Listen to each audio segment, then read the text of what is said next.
અમરનાથમાં વાદળ ફાટતા વિનાશ કેમ્પની વચ્ચે અચાનક પૂર આવ્યું. ટેન્ટ સાથે લોકો તણાઈ ગયા. પથ્થરોમાં દટાયેલા મૃતદેહ મળ્યા.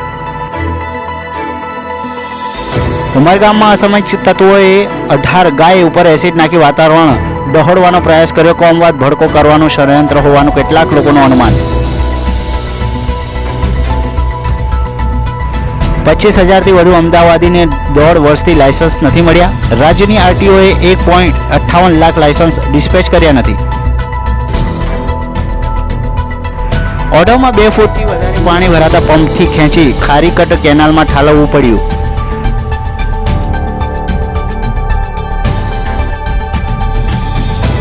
સરસપુરમાં એસ્ટેટનું માળિયું તૂટી પડ્યું. દટાયેલા 3ને ફાયરની ટીમે બહાર કાઢ્યા.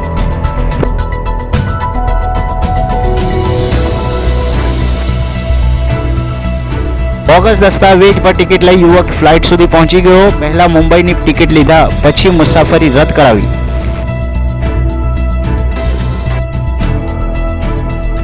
અમદાવાદમાં તિરુપતિ એસ્ટેટનો ધાબાનો સ્લેબ પડતા 3 વ્યક્તિઓ દબાયા. ફાયર બ્રિગેડે જીવિત બહાર કાઢ્યા.